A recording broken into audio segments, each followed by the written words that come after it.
Hi everyone, I'm Master Sergeant Matthew Sheley. I am with the 913th Airlift Group in Little Rock Air Force Base as a traditional reservist. In my civilian capacity, I'm a 21-year Arkansas State Trooper, and that's kind of where my story begins.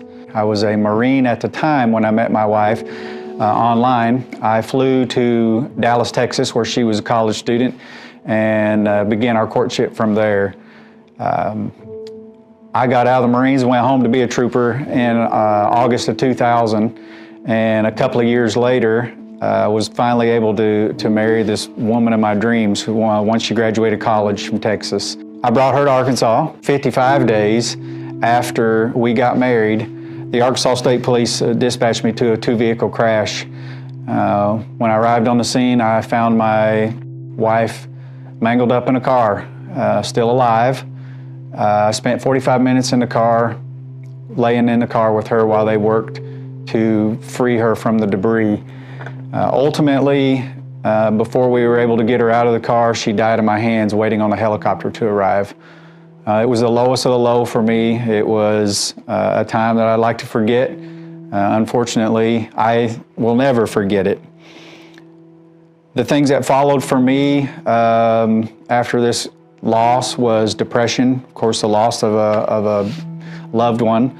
My finances were in shambles. I had honeymoon bills and college loans and medical bills and helicopter bills, and I had a lot of debt. Within 2 years, I was married and divorced. So I've been there. So the adversity that I've struggled is what a lot of people are going through to this day. So if I'm talking to you, there's help out there. There's ways to get help. So everyone will have triggers for them. In my case, there's a few triggers that still bring back the bad memories, if you will. For me, it's music. Lone Star Amazed was my wedding song. If I hear that, I was in my police car one day, I pulled off on the shoulder, sobbing to that song, and that's when I knew I needed to help. Certain sounds, Jaws of Life, because when she died, the Jaws of Life were in the background, cutting the car from around us. So everyone has triggers, and when you recognize those triggers, you can address those, and it'll help you move on.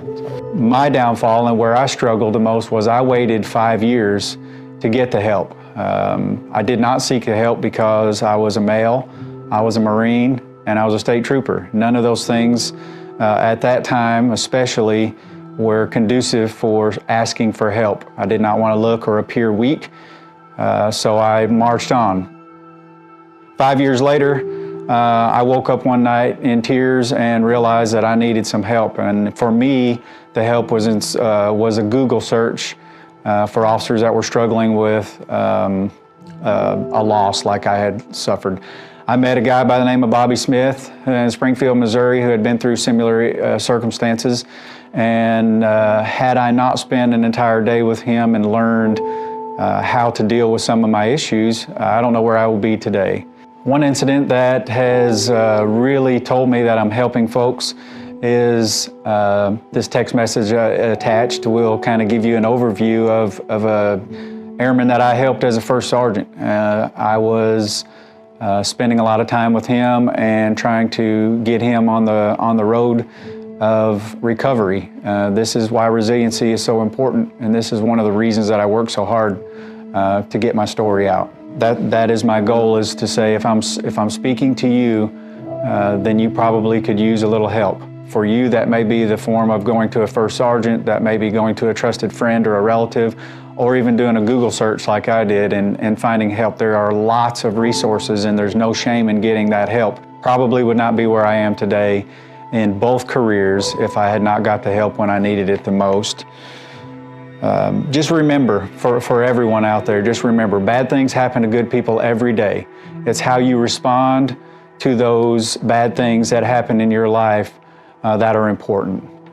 I'll have my contact information on the end of this. If I've touched a nerve, or if I feel like I can help you in any way, I'll be glad to talk to people on the phone. I'll be glad to respond to emails. Feel free to reach out to me. I appreciate your time.